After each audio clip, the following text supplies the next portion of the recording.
Welcome back to Mad Hatter's Civil War history.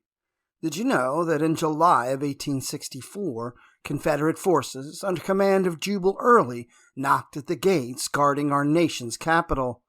Thankfully, after some skillful leadership and a bit of luck, the Confederates were pushed back, never to set foot in Northern Territory again. In this two-part series, we look at the events leading up to and including the most serious challenges faced by the forces protecting our nation's capital. The Battle of Monocacy, also known as Monocacy Junction, saw Federal forces under Lieutenant General Jubal Early clashing with Union troops led by Major General Lew Wallace.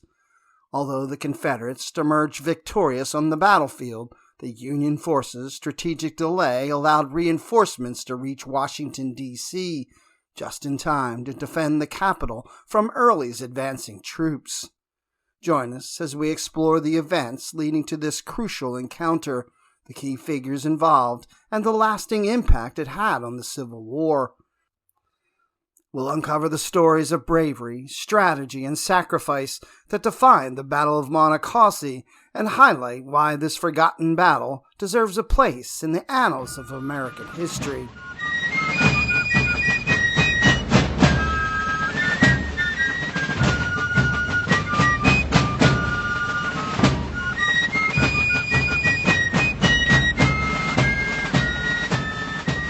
Hours, even minutes, decided the campaign, and one half-forgotten hero protected the Union capital from what may have been, man for man, the toughest little army the Confederacy ever put into the field. Had those 15,000 Southerners under Lieutenant General Jubal Early succeeded in burning the newly completed Capitol building, Abraham Lincoln's re-election hopes might well have been crushed, and all the bloody sacrifices of General Ulysses S. Grant's advance from the wilderness to Petersburg would have seemed a gruesome waste. Fortunately for the country, we know today a brutal Union defeat in Maryland saved Washington and the Union.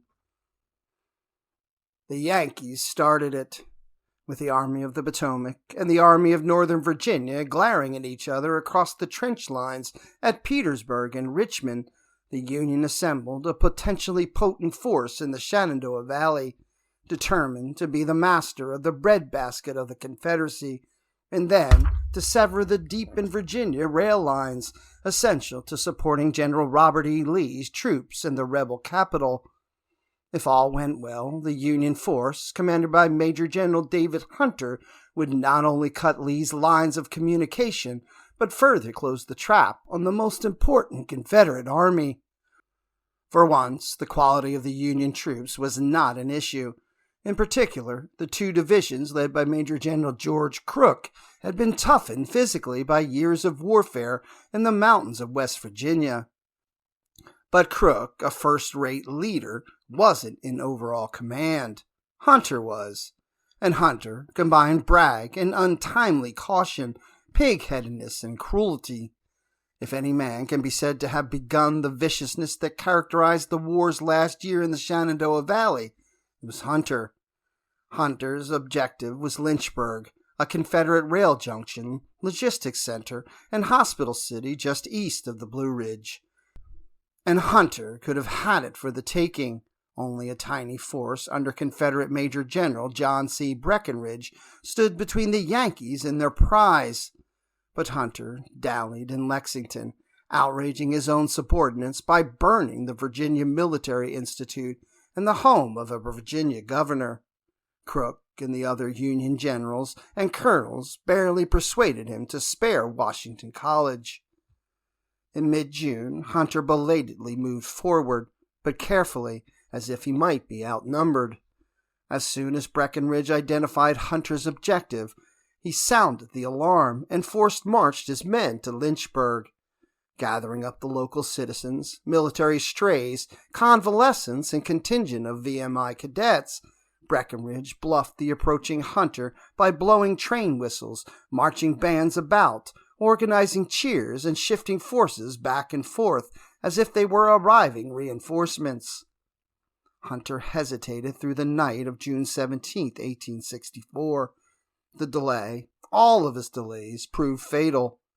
Lee had dispatched Early and his Second Corps to reinforce Breckinridge, and Early, a man of furious temper and fierce determination, had moved his forces with breathless speed, using trains when possible and marching his men bloody-footed when the trains did not appear. Still outnumbered, Early and Breckinridge parried Hunter smartly on June 18th, convincing him that his army faced destruction. More proficient at burning homes than fighting battles, Hunter began a hasty retreat back to the Shenandoah Valley. It got worse. Once back across the Blue Ridge, the panicking Hunter did not withdraw down the valley to shield the Potomac crossings and the invasion route to the north. He ran for safety of West Virginia, taking his troops out of the fight for a crucial month.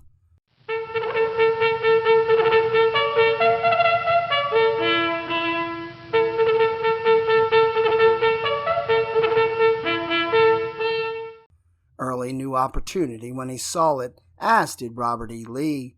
Maintaining tight security and staging his own deceptions on the Petersburg front, Lee unleashed Early's new command, the Army of the Valley District, for a strategic sweep into Maryland with multiple objectives, threatening Washington and thus forcing Grant to weaken the Army of the Potomac to reinforce the capital, pushing the fight out of the valley so the harvest could be saved, and, if possible, freeing the tens of thousands of Confederate prisoners held at Point Lookout, Maryland.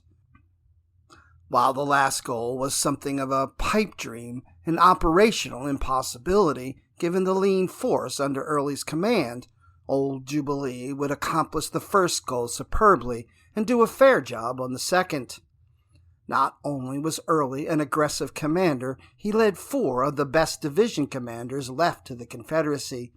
Major Generals John B. Gordon, Stephen D. Dodd Ramseur, Robert E. Rhodes, and John C. Breckinridge, dividing his army into 2 wings or demi-corps to facilitate rapid movement in what he called command and control. Early put Breckinridge in charge of Gordon's division, as well as the former vice president's own. But there were problems, as there are in any military endeavor. Early was a difficult man, bent with arthritis and given to blunt speech laced with sharp profanity spoken through a beard stained with tobacco juice. He also was a man of strong likes and dislikes, and he instinctively resented the magnetic, inspiring Gordon. In the Wilderness, Early had dismissed Gordon's reports that the Union flank was undefended until it was too late to make a decisive difference. Then Gordon, as dashing and eloquent as Early was raw and plain-spoken, proved to be the indispensable man in the May 12th Muleshoe crisis at Spotsylvania, overshadowing Early's role. Both men had been promoted to higher commands, but Gordon had committed the twin sins of being right, then of being in the right place and outperforming his superior. The rivalry between these 2 frenemies would play out tragically later in the year, but overall, one of the South's leadership challenges was the almost feudal individuality of its eternally squabbling leaders, and the intermittent, ultimately bitter discord between Gordon and Early weakened one of the Confederacy's great combinations. A man of no military experience prior to the war, Gordon had developed into a magnificent tactical leader, with an incomparable battlefield instincts and a perfect eye for ground. Early, by contrast, had a strong sense of strategy and operational daring. Later, Early would be castigated for his defeats at the hands of rising Union star Major General Philip Sheridan, but Early was consistently outnumbered at least 2-1, and usually 3 or 4-1 in those encounters, and still came close to defeating Sheridan in 2 major battles. But those fights were still in the future on July 5, 1864, as Early's infantry crossed the Potomac after rampaging down the valley. Amazingly, no one in the Union High Command realized Early was there. It was one of the greatest intelligence failures of the war. Washington had been warned of Early's approach, but government top officials wouldn't believe it. Focused on his own campaign, Grant responded to queries by insisting that Early and his corps remained in the Petersburg lines and that reports of a significant Confederate presence in the lower valley were greatly exaggerated. Grant's staff insisted that rebel activities were no more than a raid. Meanwhile, Early had boxed in Major General Fritz Sigel at Harper's Ferry and Maryland Heights, wrecked the Baltimore and Ohio Railroad, and turned east. While Sigel did report a strong rebel presence, only one man in the Union, one with his own intelligence network, grasped the dimensions of that threat: John W. Garrett, the president of the B&O. Garrett's station masters and telegraphers had reported news of Early's advance to the line's Baltimore headquarters with far greater accuracy and timeliness than the military system delivered, and Garrett was an angry man. On one hand, the Rebs were wrecking his railroad, a line vital to the North and its armies, while on the other, he could not get anyone in Washington to believe the mounting evidence. Since July 1st, Garrett had been forwarding messages to his acquaintance, Secretary of War Edward Stanton, but the secretary put his faith in Grant's assurances that claims of Early's presence in Maryland were inaccurate. There was only one general officer ready to believe Garrett and take action, and that was a man with no forces to speak of, Major General Lew Wallace, who had been consigned to the rear area command of the Middle Department, headquartered in Baltimore. Wallace would go on to a remarkable post-war career as governor of the New Mexico Territory, where he attempted to reform Billy the Kid, and then as the U.S. diplomat representative to the Ottoman Empire, where he astonished the Sultan's court by becoming the ruler's personal friend and advisor. But Lew Wallace's enduring fame would come from the novel he wrote by lamplight in the then crumbling palace of the governors in Santa Fe. The book was Ben-Hur, and it not only would become one of the greatest bestsellers of all time and never go out of print, but would inspire the cultural capital of the next century, Hollywood, to film the story repeatedly. In July of 1864, though, Wallace was near a low point. A volunteer officer and former militia commander who drilled his men in Zouave tactics, Wallace, on his own initiative, had saved Grant's right wing from destruction at Fort Donelson, only to become the scapegoat for the Union's near disaster at Shiloh. Although Grant had nearly lost his army, Wallace, who had done his best to obey vague orders overtaken by events, was the man who lost his command.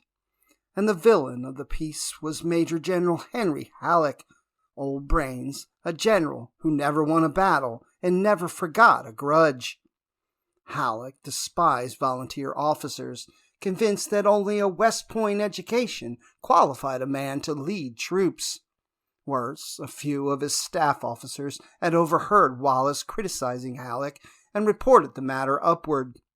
Halleck might have forgiven Wallace for his late arrival on the field at Shiloh, but not for the criticism. Wallace had been sent home to Indiana. Even when he rushed to Ohio and saved Cincinnati from a rebel incursion, he received no thanks. After 2 years of despairing as he watched the war bleed on without him, the best appointment Wallace's political allies could get him was the do-nothing Baltimore Post, and Halleck, now in Washington as the Army Chief of Staff, had opposed even that. By July, Wallace's only excitement as commander of the Middle Department had been overseeing Maryland's recent elections. Then Garrett cornered Wallace with the news that no one else would believe. The North was being invaded and Washington threatened. Wallace caught the vision. He could see the Capitol, the Treasury, and the Navy Yard in flames. And he understood the political implications. Lincoln would fail in his re-election bid, and the country would be divided. Yet Halleck, Stanton, and all the rest of the Washington men dismissed the imminent danger as a pipe dream. Wallace took all the action he could, gathering up the Maryland Home Brigades, essentially militia in his jurisdiction, as well as 10 infantry companies of the Ohio National Guard detailed to his department and a handful of mounted infantry. He had one 6-gun battery, 10 men from the New York Heavy Artillery, and he just managed to commandeer 5 companies of the 8th Illinois Cavalry, the only veterans in this ragtag force. Including the 200 Illinois cavalrymen, Wallace led just under 2,500 soldiers, almost all of them partially trained and green, to face Early's seasoned killers. Wallace and Garrett agreed on the decisive point on the map, the railroad man because he wanted to protect a New Iron River bridge, and Wallace because he was soldier enough to recognize that Frederick, Maryland was the point of decision where Early would have to show his hand and march either on Washington or Baltimore, and Wallace was convinced old Jube was headed to the capital.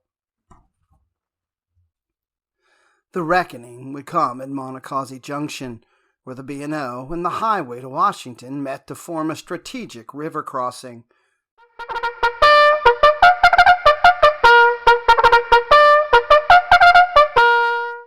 Following southwest toward the Potomac, the winding Monocacy River ran 3 miles east and south of Frederick, its course defining the western boundary of Wallace's district.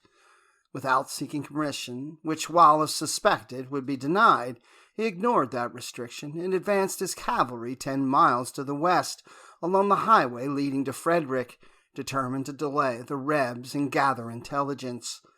It was all about time now, and no one else seemed to realize it.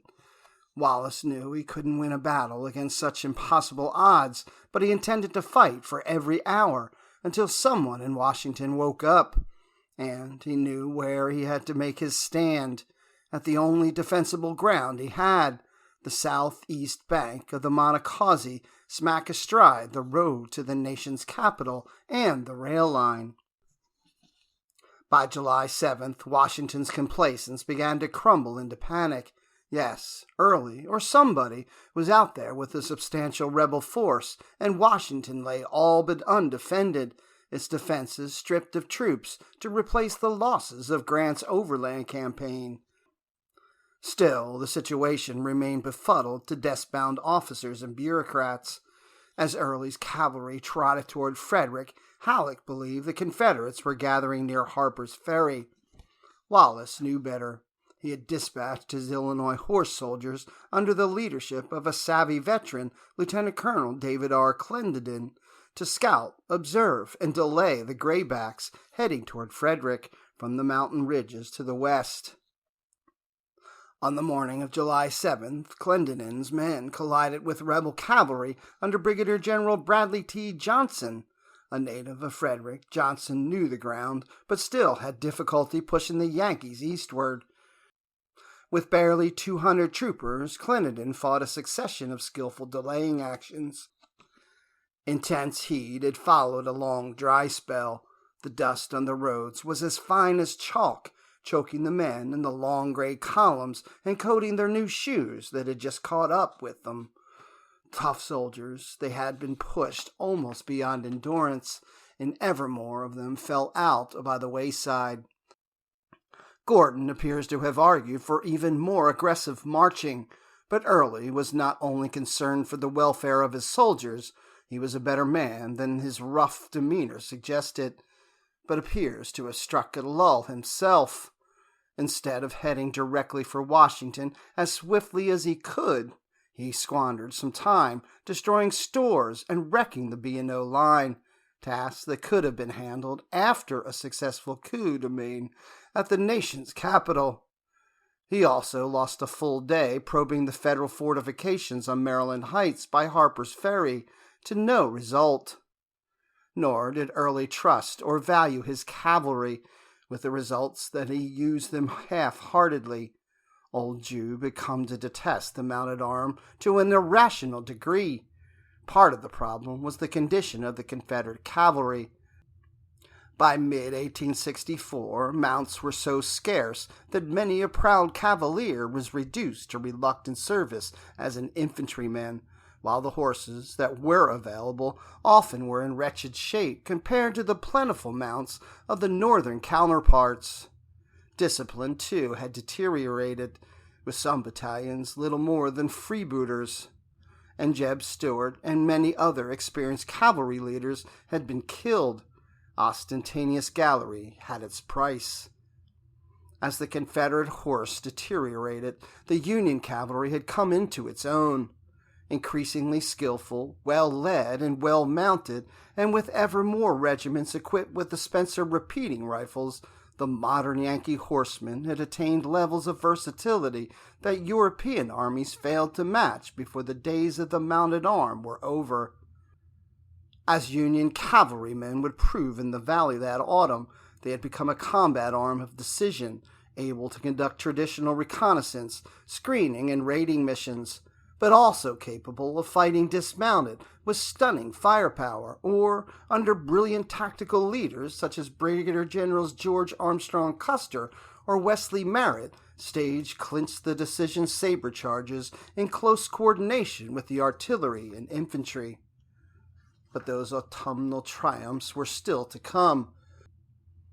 On that hot, deadly day, July 7th, a handful of Union troopers delayed the Confederate horse until rebel infantry and artillery came up, giving Wallace time to deploy a small force of Home Guard infantry and an artillery section to the western outskirts of Frederick to further blunt the tip of old Jube's advance. By dusk, the fighting petered out, and not a single Confederate had entered Frederick, let alone passed through the city to cross to Monocacy.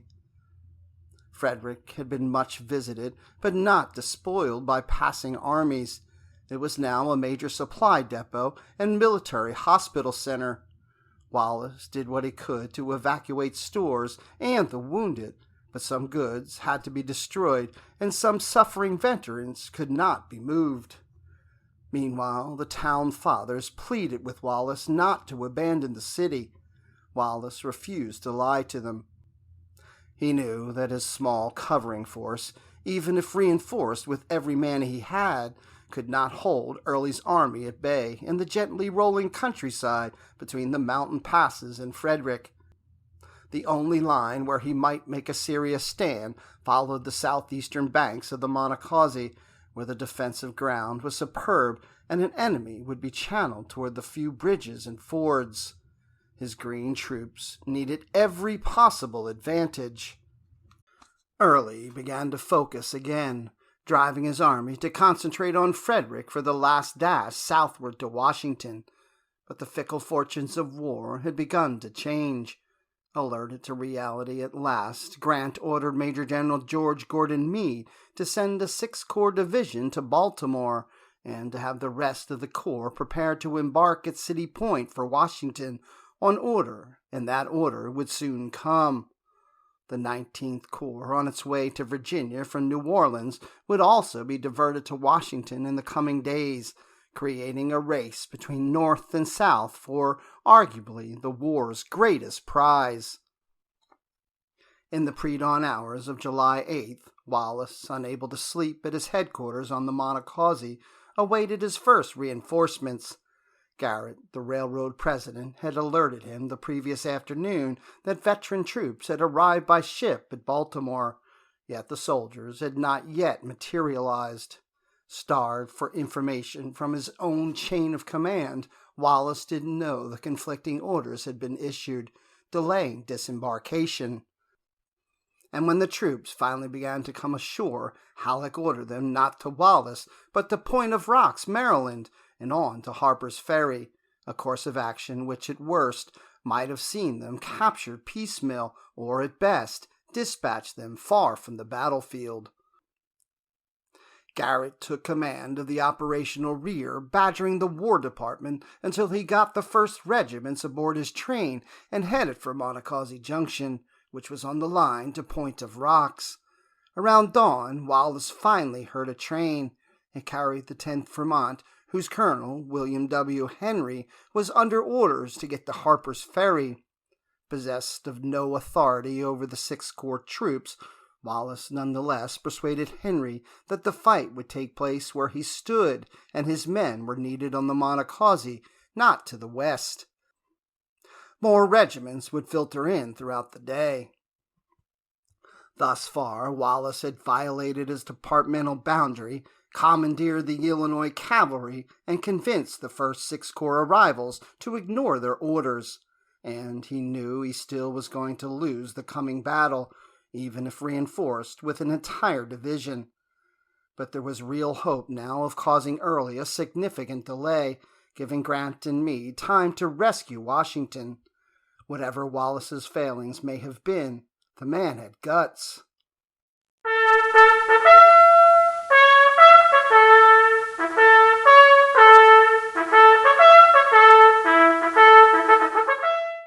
Fate helped. Union intelligence had failed abysmally for a month. Now it was Early's turn to fall victim to bad information. Local Confederate sympathizers had reported prematurely that Frederick and the Monocacy were defended only by a few green militia, nor had Early's cavalry, which simply paused in the face of Wallace's resistance on Frederick's outskirts, reported on the changing situation. The Confederates largely wasted July 8th, marching hard to make up for their dispersion, but without any serious effort for forward elements to dislodge the thin blue line Wallace had deployed as a covering force. By the end of the day, most of the Union's 1st Brigade of the 3rd Division's 6th Corps had arrived at Monocacy Junction, and, except for a brief blundering cavalry brawl fought in a dust cloud, the rebels still had not reached the streets of Frederick. Surprised at the lack of Confederate aggressiveness and proud of what his scraped-up force had accomplished over 2 days, Wallace withdrew to the river line during the night. The retreating troops endured the catcalls of Frederick's citizens, but Early was now arriving in force just west of the town, and Wallace saw that any further attempt to fight near the city would mean extensive destruction to no purpose, and a possible rampage by hungry, ill-clad Confederates. Early, for his part, issued his orders for July 9th based on the assumption that his army faced only militia who could be brushed aside in a matter of moments. But just as the Confederates began to advance in the soft light of dawn, another crucial player arrived on the soon-to-be battlefield. Brigadier General James B. Ricketts, commanding the battered but bully 3rd Division of the 6th Corps.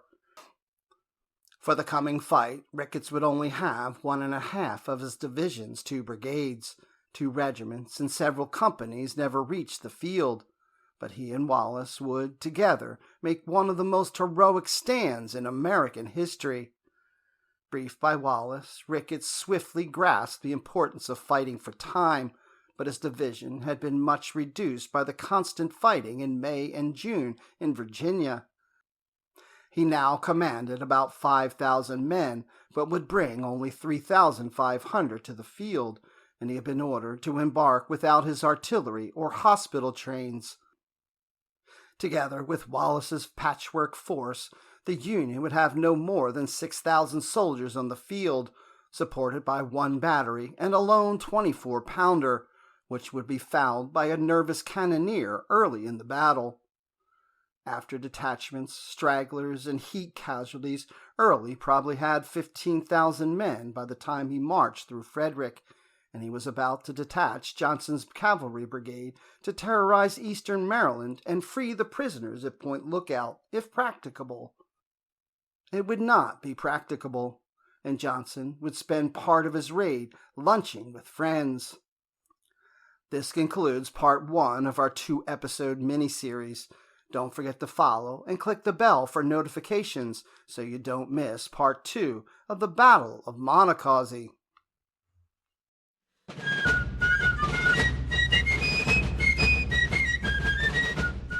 Thanks for watching this episode of Mad Hatter's Civil War History. Like, follow, and click the bell for notifications to ensure you see all of the latest content.